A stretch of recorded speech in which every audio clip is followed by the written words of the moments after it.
So I was intending on filming the intro for this video, sat in front of the finished piece with a little sneaky peek of what I'm about to show you because it's rather exciting. However, the piece sold very quickly once I'd finished it, sent it off to the new customer, and I've only just realised that I didn't film the intro for my YouTube video. If you've seen some of my other videos, you'll know that this is quite a common occurrence. I'm not tech savvy. So here's the intro. I've got something very exciting to show you, and it's a brand new colour, green, from Dixie Belle Paint.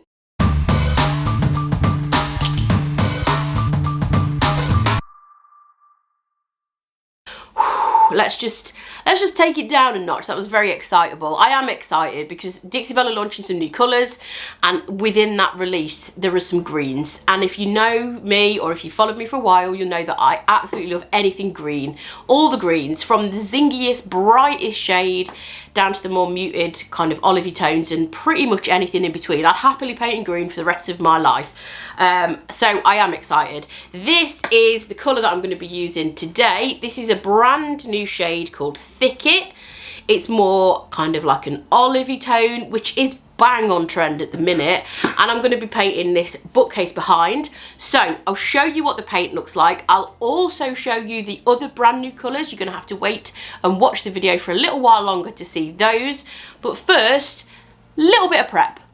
So here's the little antique bookcase that I'm going to ruin with paint. Obviously that's a joke. If you follow me on my other social media platforms, you'll know that's a little bit of a running joke now. This is not an antique, it's a reproduction piece. It's in very good condition. They paint up super well. I've done quite a few of them in the past. They're usually quite a shiny, glossy finish, and we'll get to that in a second. But first, I'm just going to give it a really good clean with Dixie Belle's White Lightning cleaner.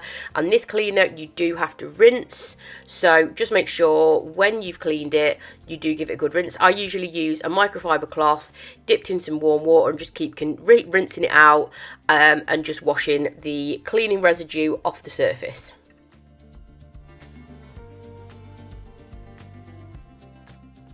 So I am going to prime this, and if you can see primer on the side, that's just because I've done a live video on this. I've got to explain myself because I do feel like I'm losing the plot a little bit.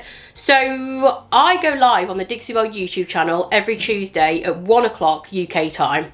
Okay, I've been doing it for a long time. I've been doing live videos for over 5 years. I've been doing YouTube lives for a long time. You'd think I'd got a hang of it by now, but no. What I did in fact do was go live right here on my own YouTube channel, but spoke as though I was on Dixie Belle's YouTube channel. So if you see a random live on here of me talking as though I'm on the Dixie Belle YouTube channel, just know that in my little head I thought I was on the Dixie Belle YouTube channel. You're not viewing the Dixie Belle YouTube channel, you are in fact on Faff Designs. It's just that I thought I'd switch channels, and clearly I hadn't. Anyway, 3 lives later, because not only did I have to then do the original live, then I redid the live on the correct channel, aka the Dixie Belle channel. I then went back onto this channel to explain my error, just in case all those 7 people watching thought, she's mental, unsubscribe. I had to go back and explain myself. So random. I'm going to keep them up there just as a reminder, just as a little reminder that I am in fact insane.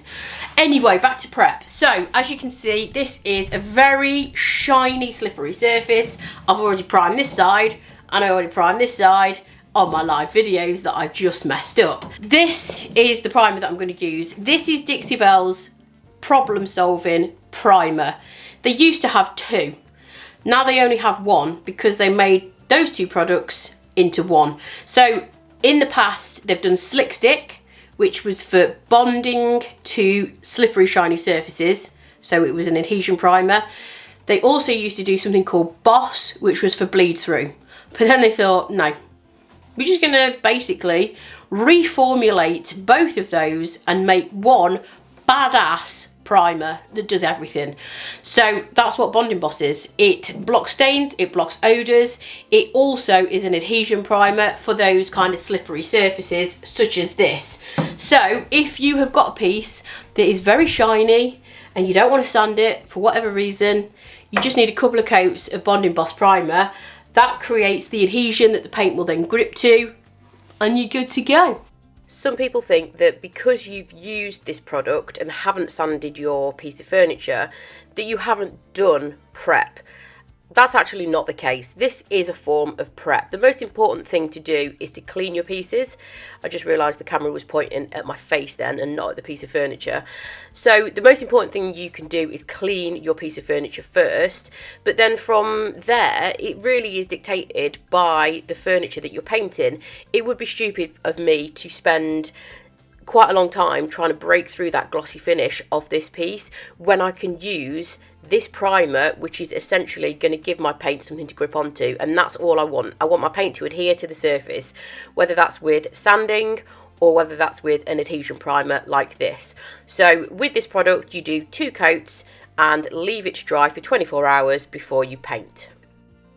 This is the colour that I'm going to use. You already saw a glimpse of it at the start.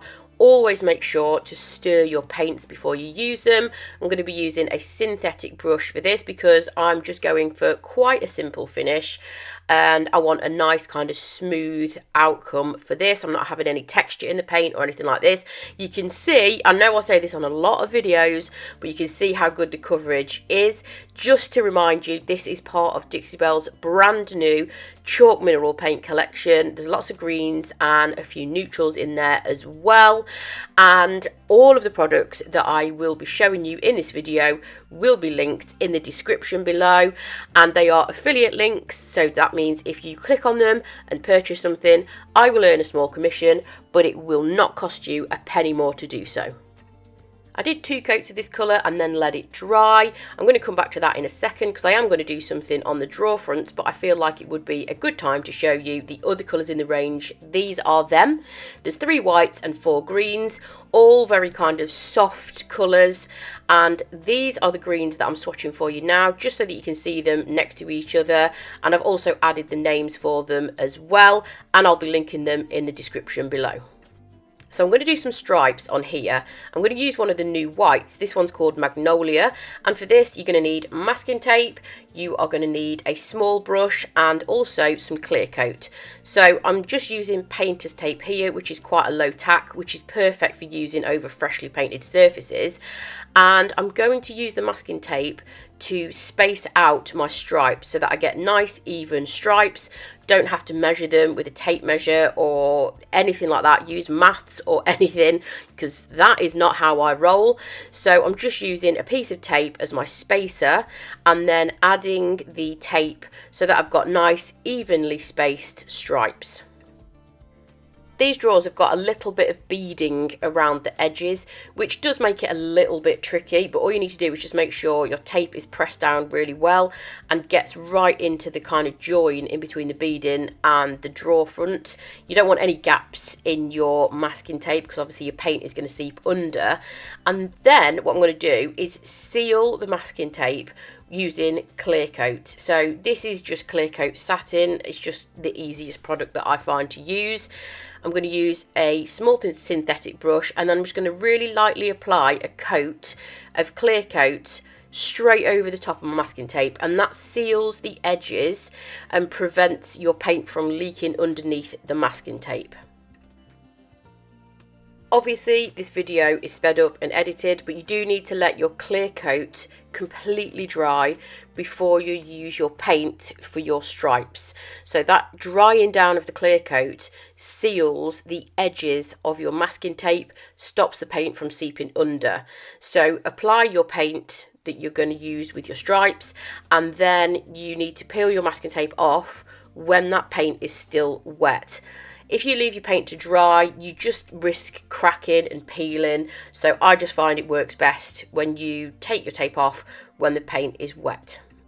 there's always more than one way of doing something. It's just that this particular way is one that works for me, and it worked on this particular piece. So I'm going to seal this and finish it off using Dixie Belle's Clear Coat in Satin to give it a nice sheen. I'm using a foam and dandy brush, which is essentially a foam pad with a handle to use my top coat. And the way that I apply top coats, because I usually am a wax person, so anything that's going to make the job easier is good for me.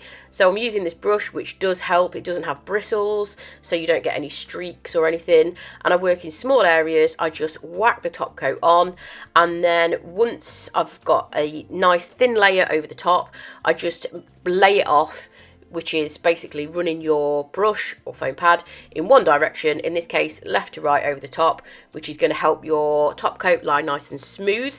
The drawers had quite an awkward little lip on them, and I didn't want to use paint because there wasn't a sufficient gap to put paint. That would have rubbed, and then it probably would have in time worn off. So I'm using gold gilding wax instead, which takes up less room than paint and is typically a little bit more durable and is perfect for this kind of thing. So you can just see that little pop of gold there on the edge of the drawer front. There are the stripes, which I think work really nicely against that pretty green colour. And this is the final look. Thank you for watching the video. Make sure you hit the subscribe button, and I will catch you next time.